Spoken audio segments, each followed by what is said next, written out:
What shall I feed my baby? When shall I feed my baby? What shall I feed my toddler? When shall I feed my toddler? These are questions that all parents have, and they are very important questions because the way the baby is fed, the way the toddler is fed, really lays down the tissue, the cellular, the bone foundation for the rest of their lives. Hippocrates, the father of all medicine, said, let food be your medicine and medicine be your food. But it is a subject that does not, I believe, receive the importance that it should receive. A lot of time is spent on what toys, what colour coding in the child's bedroom, but the food that the child eats is of the most importance. And I know, ladies, that's why you're here to hear this lecture today, is to get some clarity on this subject. What I'd like to begin with now is I'd like to begin with the mother, because believe it or not, it's in utero, and it's actually even the mother's lifestyle habits, even before she conceived, that has a lot to do, plays a major part in the health status of the baby and how the baby grows. Now let's have a look, for instance, at the gut. You see, Hippocrates, the father of medicine, said, let medicine be your food and food be your medicine. But he said another oft-quoted subject or statement, not quoted nearly as much as let food be your medicine and medicine be your food, but he said all disease begins in the gut. The gastrointestinal tract is what he is referring to. The gastrointestinal tract is about an 8-metre tube in an adult human being. And it is a hollow tube. And anything that goes into that hollow tube is not part of you or me or baby until it gets broken down into tiny little substances and then absorbed into the blood.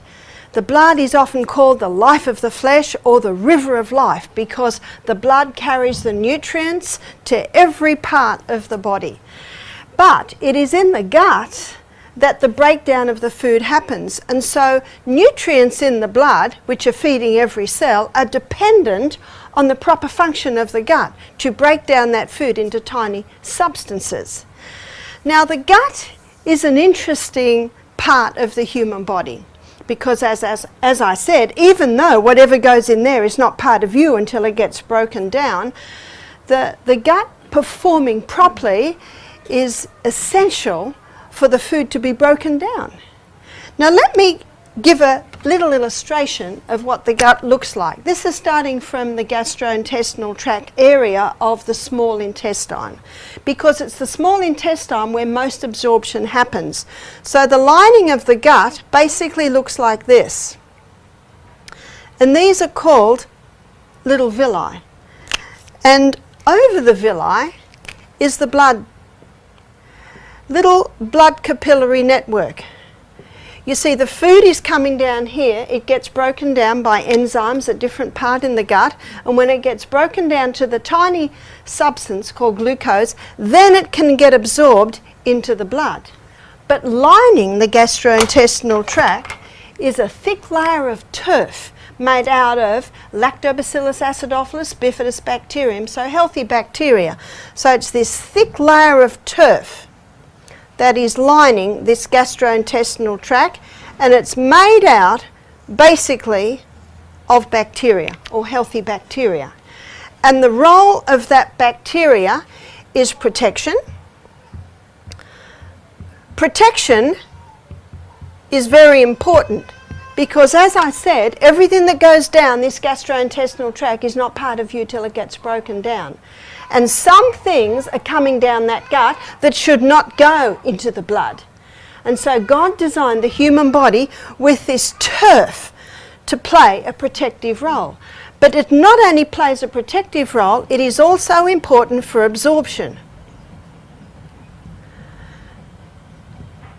So even though there are enzymes in the mouth, there are enzymes in the stomach that are breaking down food, the final touch of breakdown is happening in this thick wall or turf of bacteria. When a baby is in utero, that baby has a sterile gut. That sterile gut is referring to the fact that there is no bacterial wall. And the baby takes on that bacterial wall, that healthy or friendly flora. As the baby goes through the birth canal of the mother. And so can you see that understanding this is very important for the mother to have a correct balance of microbes in her gut. Now, what would interfere with this? What would interfere with this would be if the mother is a regular partaker of antibiotics. You've probably heard of antibiotics. Antibiotics have saved probably millions of lives so far. And antibiotics kill bacteria. And if a person's dying of a very severe lung infection and a strong dose of antibiotics is given to wipe out that bacteria, it can certainly save the life. But problem happening in society today is people have lost the simple ways of treating a cold or a flu. They've forgotten about taking garlic and having lemon and honey drinks and going to bed and giving their body the right conditions for healing. Many people are so fast and have so much pressure on them to make sure that the payment for the house goes in the bank, etc., etc. And so they take different drugs to suppress the symptoms, and they keep going to work. Am I right? This is happening. Whereas, did you know that a cold is a house clean? It's basically the body saying, can you just stop for a day? Can you just go to bed for a day? Can you stop eating for a day? Can you have lots of water? Maybe put your feet in hot water with a bit of mustard. Remember those old remedies Grandma had? And the people want to keep going, and so they take the antibiotics. And antibiotics are being used too frequently. And many people I meet are having maybe 2 or 3 courses every year. And little by little, this is coming in not only to kill off the bacteria in the chest, which probably would have been killed off very nicely by the body's own immune system and maybe a good dose of garlic, but it's also killing off, in part, this border protection. I call it border protection. And also it is compromising the ability for final absorption. But let's have a look at a woman who's had a couple of doses of antibiotics maybe every year. By the way, did you know that the body can cope quite well with about 2 courses in a lifetime? And some people, I gave a meeting last night with 50 people, I said, put up your hand if you've never had an antibiotic. Not one hand went up. If my son James, who's 35, was in the audience, his hand would have gone up. Very unusual human being to have actually reached the age of 35 years and never had an antibiotic. And by the way, he's still alive. And there's some of the things I'm going to touch on as we go through this meeting on some simple ways to help your child recover from simple ailments. But first of all, I wanted to lay a foundation. And we're having a look at the baby's gut flora as it's born. Let's say the mother has had a couple of doses of antibiotics every year. Her gut flora is getting compromised. Holes are eaten in that gut lining because of the antibiotics. Antibiotics can kill off unwanted bacteria, but they also kill off the good guys. They also kill off what's called the friendly or the healthy bacteria. And also, let's say the lady had eczema, psoriasis, and she took cortisone.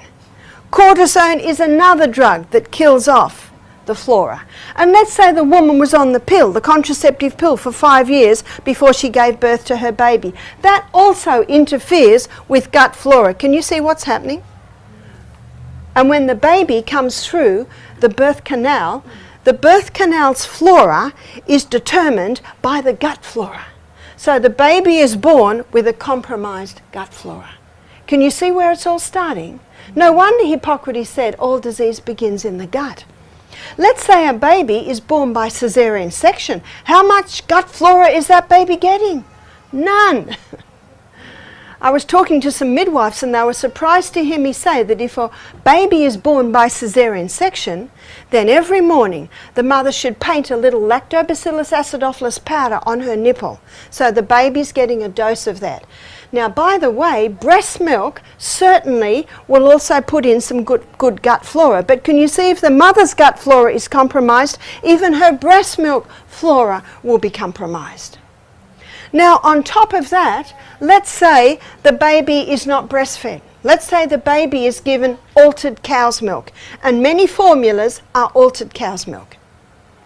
And because they're dried powders, they really don't have that gut flora. And because they've been interfered with so much, and by the way, homogenise and pasteurize kills off any flora that may be in that milk. Now, pasteurisation is happening to kill off harmful pathogens in the milk. But if you ask the farmer, he will never give homogenise and pasteurise cow's milk to the baby calf because the baby calf will not live. And if the baby calf does live, the baby calf will not thrive. And yet many babies are being fed these compromised cow's milks, compromised, altered, because they've been altered, granted to kill off the harmful bacteria. But I have a friend who owns an organic dairy farm, and you go into his organic dairy, there is no smell. No smell, because he keeps it very clean. If every dairy was clean, there would be no need for pasteurization. Can you see that? But my daughter in America, she was living opposite a dairy. And if you went past that dairy, oh, the smell. It was filthy. And sometimes those things that go on the udder would fall on the ground in the manure, and the farmer would put it on the next udder. Now that milk has E. coli in it. That milk is a dangerous milk, and it is not fit for human consumption unless it is pasteurized. You see that? But the farm down the road is as neat as a pin. It is perfectly clean. But the truck picks up the E. coli milk and the lovely clean milk, and it all goes together. Can you see why pasteurization had to happen? Cow's milk's very good milk for cows. But you have a look at the size of a baby calf. It's far, far bigger than the size of a baby human. The milk that is closest to human milk is goat's milk. And I've met many babies, many mothers who had healthy babies on the goat's milk. So if a mother cannot feed her baby, that would be the best option. But let's go back to gut flora. We're going on a journey of looking at this gut flora. So the baby's born with compromised gut flora. And then the baby is given altered cow's milk, which is not feeding this gut flora. And then at the age of 2 months, the baby is vaccinated. And the vaccination further compromises the gut flora. Now, if the baby is born with a strong gut flora, then vaccination doesn't knock it so badly. Can you see that? Some babies react badly to vaccination. Some babies don't react badly to vaccination. And you see it all comes back to gut flora. Now, let's say at 4 months, the baby is given cereal, rice cereal. Many mothers are told that. But did you know that it is all dependent on the teeth, the way digestion happens? The first teeth that a baby gets is 4 on the top and 4 on the bottom. And that my baby's got their teeth about 7.5. They began at 7.5. So maybe not those 8 teeth, not all through till maybe 8 or 9 months of age. And those teeth are called milk teeth. Do you know why they're called milk teeth? Because that's all babies should have. Milk. Now they're tearing teeth. If a baby has anything, the baby just has little tastes. Some of my babies were interested in a little taste, some were not. What do you give a baby at that stage? You give a baby a little taste of apple. And an old thing to do, and I used to do it, I got it off my mother-in-law, you put a piece of apple in a little net bag and you tie it off, and it's good for the baby's gums too. It helps those teeth to come through, but all they're really getting is they're sucking juice out of the apple. Or a celery stick. Or another really good one is eat off all the corn off a cob. And when all the corn's gone, give that to the baby. And the baby will hold it, fits nicely into the hand and sucks. Notice, baby should not be doing any of this till the baby can sit. Digestion, have you ever tried eating a meal while you're lying on your back? Baby should be able to sit. When's that? About 7.5 months. Baby should be able to put to mouth. It's around that age. And baby should have some teeth. No teeth, no food. The equation is very simple. Now the next teeth that come through are the molars. They come through about here. And the molars appear between 14 and 20 months of age. When ptyalin appears, then something appears in the mouth. And this is a very important part of baby's digestion. Ptyalin. ptyalin appears, and ptyalin is an enzyme. It's an amylase that breaks down starch. So babies have no ability to break down starch until the molars are fully through and ptyalin is now present in the mouth. And what's the mother told from many baby health centres? To give her baby Firax or rice cereal at 4 to 6 months of age. But the baby has no ability to digest or break down that starch till the molars are through. So let's go back to gut flora. Baby's born with a compromised gut flora. Baby is immunised. Baby is having compromised or interfered with altered cow's milk. And then baby is fed at 4 to 6 months with a food that the baby cannot break down. Border protection's gone. So what's starting to happen? Partially digested particles of that starch is now getting into the blood. The blood sees it as an enemy. The blood creates antibodies. And those antibodies can create allergies. So baby gets asthma. Baby starts to get eczema. How many mothers have I spoken to that their babies are getting eczema when they're weaned off the breast? And when they're weaned off the breast, what do they have? Is the altered cow's milk? Or they start to feed them food. Now, many a mother goes to her baby health centre advisor and says to her, my baby's not sleeping through the night at 6 months of age. So the woman will say, give your baby a little rice cereal every night before they go to bed. Do they sleep through the night? They're knocked out. They've got this lump in their gut that they're unable to digest, and then the mother noticed that the baby's breath's not very nice anymore. You see, it all gets back to this border protection. And sadly, babies with hugely compromised guts who've had no repair or rebuilding or repopulation of that gut flora, and given the Firax too young and the altered cow's milk, by the second or sometimes third vaccination, very sad that the baby dies, or the baby gets autism, or the baby gets epilepsy. Very, very sad. Dr. Andrew Wakefield is a British endocrinologist. Sorry, not an endocrinologist, a gastroenterologist. And he noticed that a lot of young children who were coming to him, even in their first year of life, with compromised gut. And why were they coming to see this gastroenterologist? Because the baby had almost non-stop diarrhea, or the baby was bringing up a lot of the milk. So what he did was he did a biopsy of the Peyer's patches. Now, in our colon, this is your small intestine, and it comes into your colon on your left side of your abdomen, about where your appendix is. And then you've got your ascending colon, your transverse colon, and then your descending colon. Well, in the transverse colon, there's some lymphatic patches called Peyer's patches. And he did a biopsy of these patches, and he found the MMR vaccine in every child.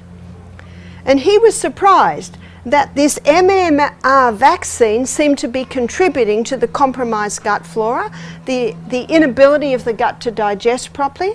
He also found that a lot of his patients, young children, were autistic. So he wrote an article in the Lancet implying very slightly that the MMR vaccine was a contributing factor to these gut problems and also to autism. Well, I'm afraid the pharmaceutical companies rose up in arms because you see the implications. This man's a gastroenterologist. He's a doctor. He is not anti-vaccine.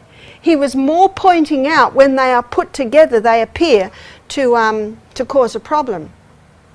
The end result of that is he had to extract his article from the Lancet. He lost all his credentials. Now, it wasn't just Dr. Andrew Wakefield. He had a whole team of pathologists. He's written a book, it's called Callous Disregard, because of the callous disregard of the medical profession, pharmaceutical companies, to just have a look at combining these three together. I need to mention this at this point. My talk is not on vaccination, but I need to show you the link that's coming in. Because it is true that many babies are vaccinated and don't get autism.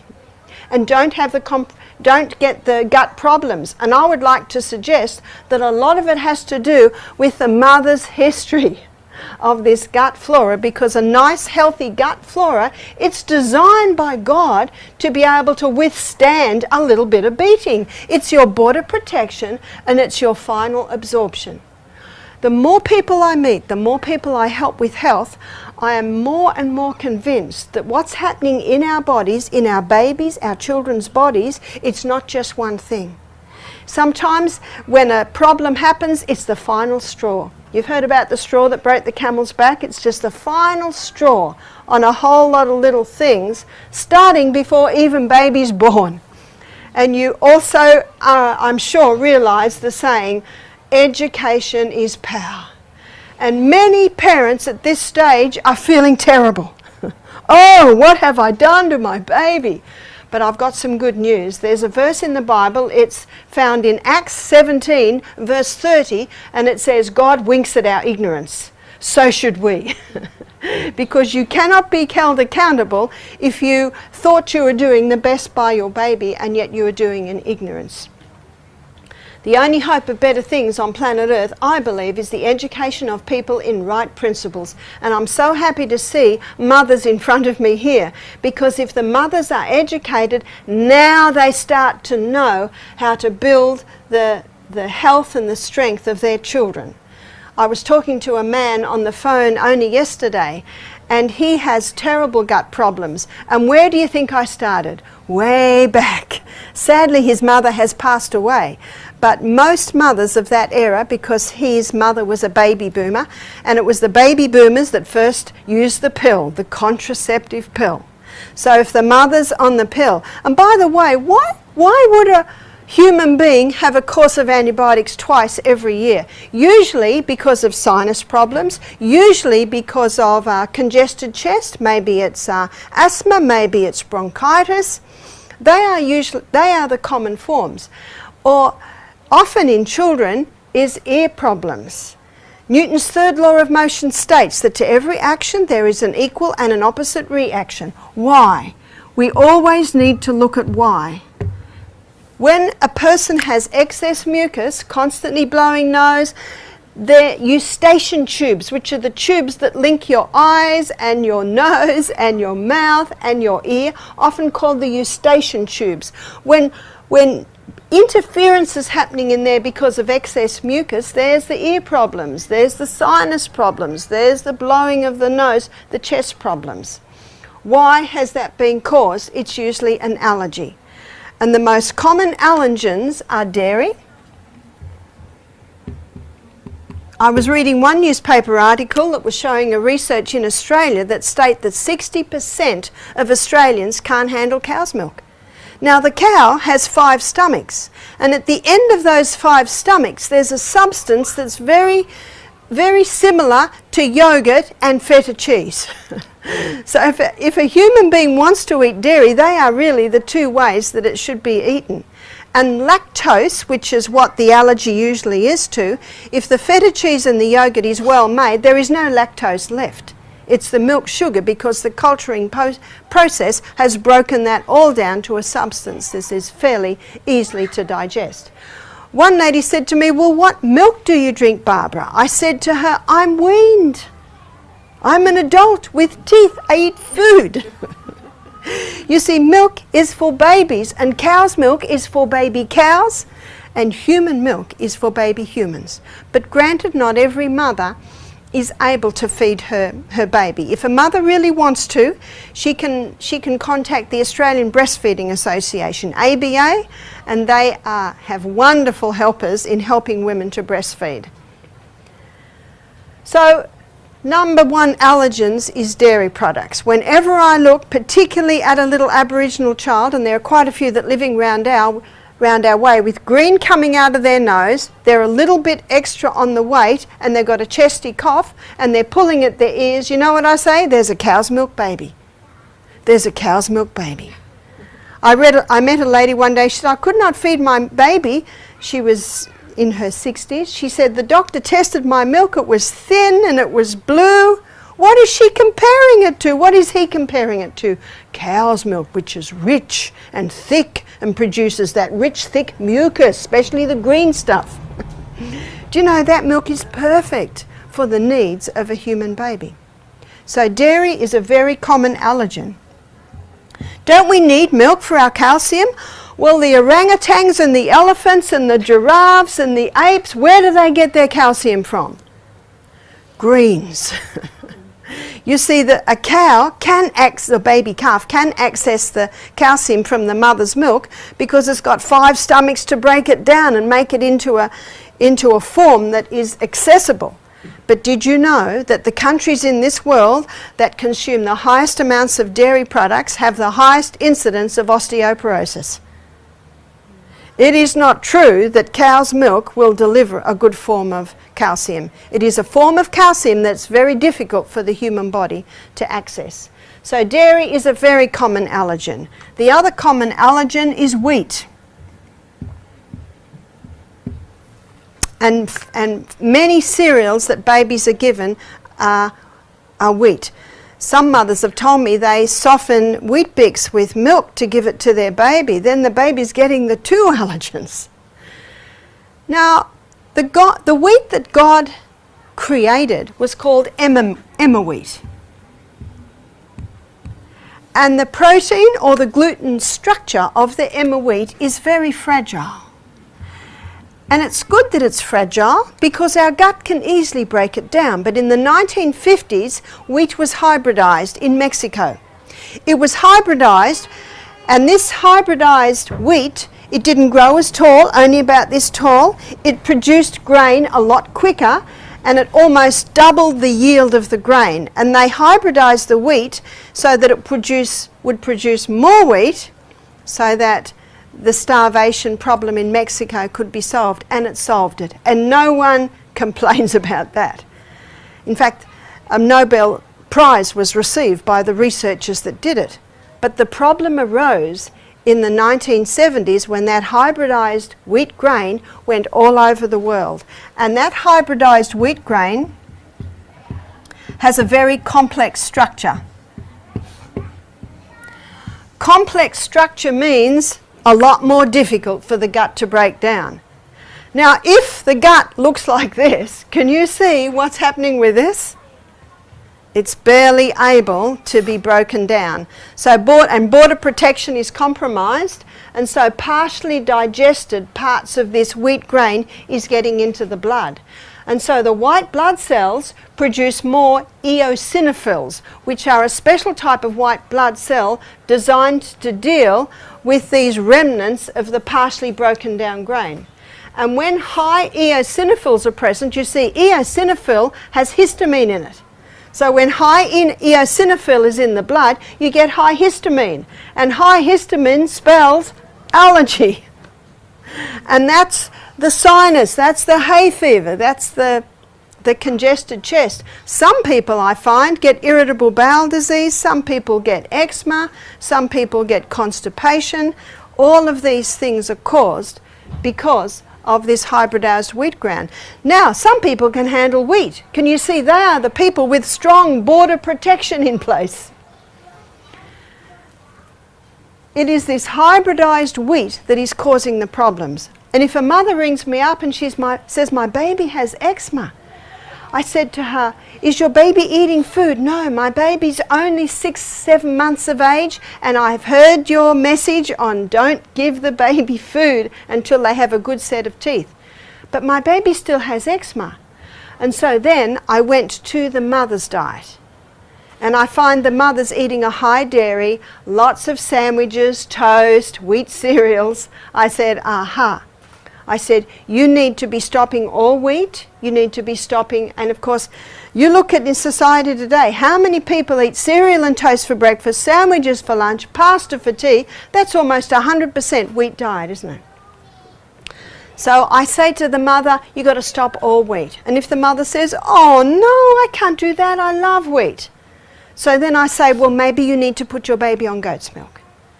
It's just a decision a mother has to be made. Some mothers choose to change their diet, some mothers choose to put the baby on goat's milk. It's a personal choice. In fact, I've seen babies' skin clear up in 3 weeks. In only 3 weeks after eliminating the most common allergens. Now, there are 2 other grains that don't have quite as complex or high gluten structure, and that is barley and oats. But if there's a suspected allergy, my suggestion is stop them all for a few months. It will take about 4 months for your next set of white blood cells to be totally made, so the symptoms may not subside for a few weeks. And then, maybe after a couple of months, introduce oats and just observe. Maybe introduce barley one at a time and observe. You see, your body's very, very faithful. I believe everyone should be their own doctor, because only you know how you feel, only you know how different things react in your body, and the mother should be the doctor of her baby, because no one knows her baby like her mother. I can remember spending hours just gazing at my baby. I knew every eyelash, I knew every little crease of the mouth. Every mother does. And the mother knows if her baby's not right. Isn't that true? So the mother is the best guide. And so I like to use the process of elimination. Let's try this. Let's try this. Let's try this. And you watch your baby's response to know whether the baby is, whether it's working with your baby. You see, the best guide, if your baby is doing well, is your baby is happy, your baby has lots of wet nappies, and your baby is a nice comfortable size. Some babies are slight, some babies are big. So what grain could we have? Have you heard of spelt? Spelt is a wild hybrid or a field hybrid of the original Emma wheat grain. And that field hybrid has the gentle structure. And if that spelt flour is made into sourdough bread, sourdough bread should really be called cultured bread, because it is certainly not sour. But what sourdough bread does, it's a cultured bread, and it contains Lactobacillus acidophilus and bifidobacterium and wild yeast. And it breaks down that protein or that gluten structure in the grain. And so when the person eats the spelt sourdough bread, it breaks down the structure, so it's even more fragile. And fragile is good news, because that fragile structure is easily broken down in our gastrointestinal tract. My suggestion is, any baby that has eczema or asthma, they're 2 very common allergens that a baby has, that initially the mother even cut out all of these and have gluten-free grains like rice, like buckwheat, the Polish know buckwheat. Another one is quinoa. Are you familiar with quinoa? It's spelled quinoa. Another one is polenta, amaranth. Millet. Millet is a very nice alternative to oat porridge. We serve these other grains at our health retreat. At our health retreat, we don't serve any gluten at all. Some things we might do a little spelt flour, but we might use ground walnuts or something like that to spread it out. This explains why so many babies are having this sickness. So how can we strengthen our babies? How can we get their immune system up? And as you can see, getting the immune system up means we've got to repair this gut wall. If you don't turn the tap off, you're still going to be mopping up in the other corner. I suggest all mothers make their babies dairy-free and gluten-free. And as the baby gets strong, you know, because you got a happy baby, if your baby's not happy, there's something wrong. Now, obviously, your baby's hungry and you don't tend your baby's going to get very unhappy. So you know what I mean, within reason. So how do we repair that gut wall? Let's make a list.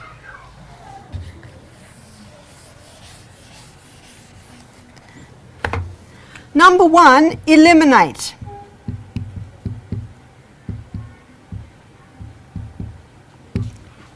Eliminate the common allergens. The third common allergen is refined sugar.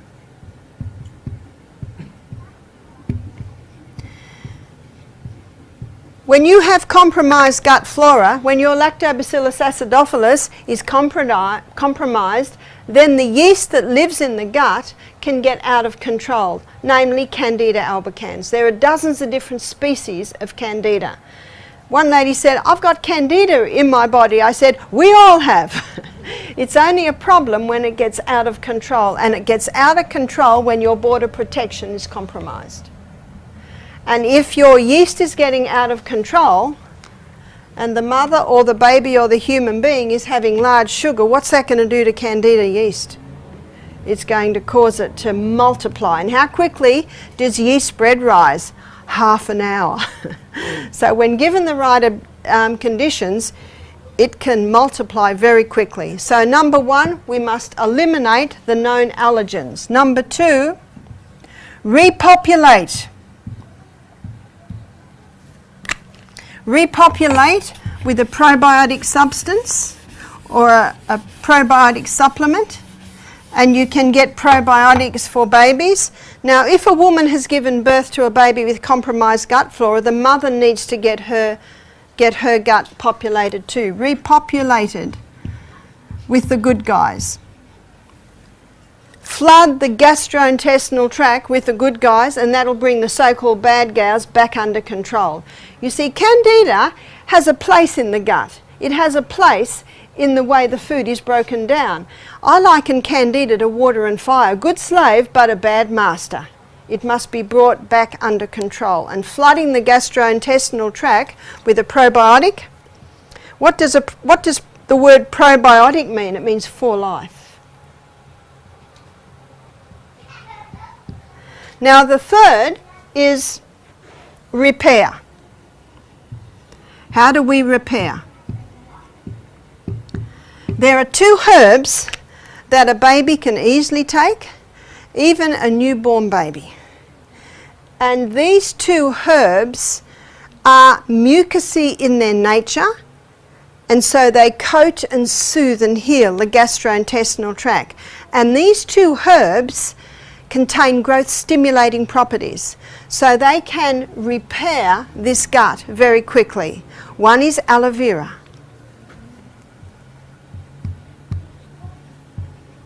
And I think we're all familiar with aloe vera. Now, the part of the aloe vera plant that you use is the inside clear gel. Just under the skin is a yellow substance, and if you take that, you will go to the toilet big time. It is irritating to the gut. But if you thickly peel the aloe vera and just get the clear white scent or the clear gel center, you can do it in a few ways. If you're giving it to baby, what I would often do is I would put it in my mouth and I would chew it up to a gel, spit it into my fingers, and then just pop it into baby's mouth. Now, not everyone's happy to do that, but you know, traditionally 100 years ago, that was very common to do that. And you're also putting a little bit of your good bacteria back into that baby.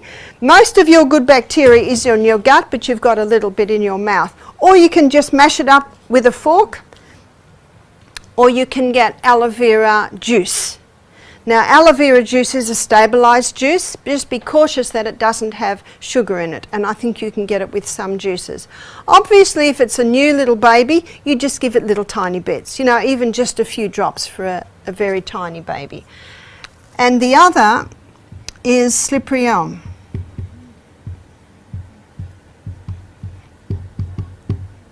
Slippery elm is the powdered bark of the slippery elm tree. It is an American tree. And when you buy it, it's like a fluffy powder. It just looks like the powdered bark of a tree. And when you put water with it, it goes like a thick jelly. If you put more water with it, of course it thins it out a little bit. And this is an excellent herb for baby. It'll coat and soothe the gut if the baby has colic. By the way, no baby would have colic if the mother eliminated all of this out of her diet. And the Australian Breastfeeding Association, they are big pushers for that as well. How nice if a baby doesn't have colic, eh? And if the baby has colic and you've got a baby who's 2 months old and you've just found this out and it's going to take a month for your body to adjust to having this out, the good news is you can give your little one a bit of slippery elm every night. You can mix it with a bit of breast milk and just pop it into their mouth, just a little bit of a finger putting it in, and put the slippery elm in a little lump mixed with a bit of milk, and then quickly put the baby on the breast, and then the swallowing action will take it down. You can put a little extra fluid in it and make it more watery, and even put it in a little syringe and squirt it down the side of the baby's mouth. You'll find, necessity is the mother of invention. You'll find ways to get it in with your baby. Now, if the baby has an upset stomach, this certainly can help, but there is something else that I call the baby herb. I believe God designed this for baby. It's chamomile. And chamomile has two main actions on the human body. It is a mild sedative. That sounds attractive, doesn't it, when baby's upset? It is a mild sedative, but chamomile also is calming on the gut. It's calming on the gut. It doesn't quite do the repair that these two do, but it is a very calming herb for a little one. My fourth baby, was a home birth, and she was a very large baby. She was 10 pounds, and as you can see, I'm not a very large lady. And there was a little bit of a squeeze to get her out. And when she was born, she had marks on her forehead as if it had been a little bit of a squeeze for her. Now, my little Julia baby, she cried a lot, and usually if it's a slightly traumatic birth, you will find that. And my little baby had to be held nearly all the time. If I wasn't holding her, someone else would. And I got her a dummy, because when a baby sucks a dummy, it relaxes them. And every time I put the dummy in her mouth, I dip it in a bowl of chamomile tea. And so over the day, she's getting lots of drops of chamomile tea. And I found that the chamomile tea reduced her crying by about half. She didn't cry non-stop because I held her, but she was not a happy baby. But the chamomile tea made a huge difference. By the way, at the age of 3 months, a smile came on her face, and the smile hardly ever went away. Let's fast forward, and she's 18 years old, and she went into a restaurant to apply for to be a waitress. And they don't usually give a waitress a job as a waitress unless she's had experience, and she had no experience. And the interviewer said to her, "You've got no experience, but you haven't stopped smiling since you've sat in front of me, so you've got the job." Just a little story on the mood. If baby's not happy, there is something wrong. I remember she's my third daughter. I didn't hear her cry for months. That should be. The mother can tell the baby's getting a little bit upset, so the mother picks it up. Oh, she needs a nappy change. Oh, she needs a feed. Now, notice one of the first things I said to you was when. What shall I feed my baby, and when shall I feed my baby? So first of all, we're looking at what shall I feed my baby. I'll define that, and then I want to define when to feed the baby. So by showing you the things to eliminate, by discussing with you the teeth issue, my suggestion is baby should not be fed food. Only maybe little tastes in the latter part of their first year of life. And then when the molars appear, little by little, you can start to introduce things. But the best first foods are really fruits and vegetables. Now, I never made baby food, ever. People used to say to me, "It's all right, Barbara, just mash it up if they haven't got teeth, and just scoop it into their mouth," and what happens? It just comes straight back out. That's because the tongue and the bottom lip come together to suck. So when you put a bit of food in that baby's mouth, the tongue and the top lip come together, and what happens to the food? What's the baby telling you? They're not ready for that food. And mothers used to say, "It's all right, Barbara, just scoop it up and keep poking it back in." Do you know the baby's telling you it is not ready for food? A lady rang me up and she said, "My baby's 10 months of old. I'm getting so much pressure to feed my baby food, but my baby doesn't want it." I said, "Listen to the baby." Now, if the baby is very hungry and you don't give the baby milk, certainly it'll take anything you give it. But when a mother is introducing food, she should never give the baby food unless the baby has a tummy full of milk. The milk is the best.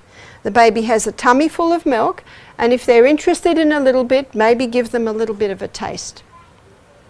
When the molars appear, you can start giving a little bit more. Now, when I gave my babies vegetables, I would put them in the high chair. Remember, they can sit, they can do it themselves. I would give them a half-steamed carrot stick.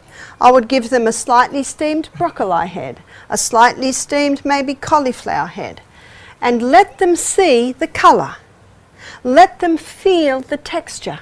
Because if baby receives mush, they don't ever develop a taste for the different colours, the different textures and the different foods. And the first foods I always gave my baby were raw foods. They would suck on a carrot, they would suck on a celery stick, they would have a little bit of apple in that net cloth. Apparently you can even buy little net cloths. Some people just cut off the end of a pantyhose and stick it in there and do it like that way. But you may have heard of that some way. But my son James, who's 35 today, he did not eat any food till he was 16 months of age. He was not interested. Just not interested. What's baby saying? I don't need it. He was a good size. He was a bright, happy little boy. Why do they need it? At 16 months of age, he began to get a little bit of interest. My son James is built like this today. He's a bit of a bodybuilder, just part-time. His biceps are about the size of my thighs. He's a project manager. He has his own business. So obviously, this boy, who ate no food till he was 16 months old, has a strong body, all his own teeth, and he's a smart guy. He's a master builder. In other words, it's giving all the nourishment needed for a healthy body and a healthy brain. I was so concerned when I read an article in a paper by a paediatrician who said if you feed your baby at a younger age, they will be smarter. There is no research to prove that. And feeding babies food has only been done really in about the last 100 years. Before then, babies never had food. My daughter Emma, she lives in America. She has twin girls. She has 5 children, but 2 of them are twin girls. They're 9 now. At the age of 16 months of age, they were running around the room and they had never tasted food. Never even tasted food. When they sat at the table and everyone ate, they had blocks and wooden spoons and things to chew on. And they thought they were doing what we were doing. Once your baby's tasted food, they're going to want more. So that's why be cautious with the introduction of food. One lady said, but my baby's grabbing everything to put it in their mouth. I said, they'll put their big toes in their mouth. If the caterpillar is crawling along, they'll put a caterpillar in the mouth. They don't know. They test everything by their mouth, have you noticed? So that is not a good guide. And so when shall you feed your baby? Your baby's stomach needs a rest. I tried never to feed my baby under 3 hours. Some babies are happy with 3 hours, some babies are happy with 4 hours. What I would do is I would do everything. I would distract my baby, walk with my baby to try and go the distance. Now if my baby had a cold and was miserable, sometimes I'd go to 2 hourly. If my milk seemed a little bit low of an evening, I might go to even a 1.5 hour, but it was just a short period of time to build that milk up. The Australian Breastfeeding Association has excellent counsellors that can guide you in all of these things. But when baby's fed hourly or half hourly, that can really irritate the stomach. The baby needs times of rest. When do you feed your toddler? Feed your toddler at meal times. I would feed my toddler breakfast, then I would feed my toddler lunch, and then I would have them a little bit at night. If toddlers are eating all day long, they never eat a good meal, their stomach gets irritated. And you've got an irritated little one whose stomach's always irritated. You see, it takes 3.5 to 4 hours to digest a meal. And then the stomach needs a little bit of a rest. And many toddlers say they're hungry when they're just bored. Many toddlers say they're hungry when they're actually thirsty. And how many times does a toddler cry and cry for food? You give it food, then they want to drink. And yet drinking with the meals dilutes the gastric acid.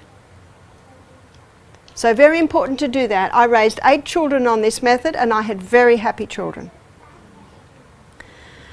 What do you do when they're sick? When they're sick, I wouldn't feed my baby much. I would only do breast milk, even if my toddler by now is eating food. Maybe just watermelon. They need to eat lightly so all their body's energies go to healing. And the body can heal itself. One thing I might do when they had a chest cold was I might slice some garlic finely, put it in a cloth and wrap it on the bottom of their feet. In about 2 minutes you can smell garlic on your baby's breath. Takes 1 minute for 1 drop of blood to go round the whole body. But you will find your baby is strong and healthy and will heal quickly. What about a fever? I never gave my baby Panadol because a fever is your friend. And 3 things to remember with the fever: it's your friend. When all the rubbish is burnt up, the fire will go out, and water will put the fire out. If the baby has a fever, you can put the baby in a tepid bath, and the tepid water will draw the heat out of the body. Or you can wrap your baby in a wrung out wet sheet and then a little woolly blanket and cuddle your baby. They won't like the wet sheet, but once you've got the little woolly blanket on, they're comfortable. And that cold wet sheets pulls that extra heat out of the body and into the wet sheet. They might fall asleep in it, that's all right. Or you might take it off within 10 minutes, and that's a very good way just to get that temperature down. The only time a baby will be in trouble with a fever is if the baby's dehydrated. So make sure the baby's having lots of breast milk, lots of water. Even at that time, I might even feed the baby a little bit more. You've got to get that fluid into the baby. I trust this lecture has enlightened you as to how to feed your babies, when to feed your babies, how to feed your toddlers, and when to feed your toddlers. Thank you for your attention, ladies. Do we have any questions? Yes. There's a microphone. Okay. My son is now 8 years old, and he didn't have any skin problem until just a year later. Last year, when he started developing some eczema on his ear. And I took him to a GP, and the GP said, oh, it's a common problem among children where you have split or a cut just right under the ears. And it kept on popping back on. Yes. And he's vegetarian. Does he have wheat? I think he does. Yes, yeah. So notice what the GP said. It is a common problem. We've forgotten what normal is. Normal is there is no rash on the baby at all. So if a little, well, this is not a baby, this is an 8-year-old, I would stop the wheat, stop the barley, stop the oats, stop the refined sugar, and stop the dairy. In fact, I could have an answering service on my phone. Stop the wheat, all gluten, dairy and sugar. Next. It sounds so simple. What do we do with the cut? Just leave it? What do you do with the cut? You could bathe it with salt water, but he won't like it. And you could put just a little bit of aloe vera on it. But anything that happens in the skin is an indication of something that's happened on the inside. You heal the body from the inside, the skin will all clear up. So it will automatically clear, and it'll clear from the inside out.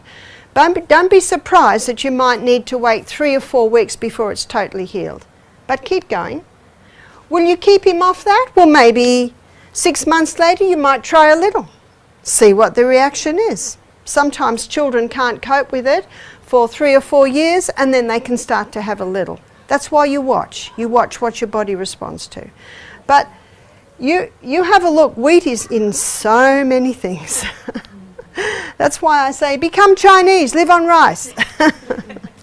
Easy way to do it. Any more questions before we close? That's good. That means I've answered all your questions. Thank you for your attention.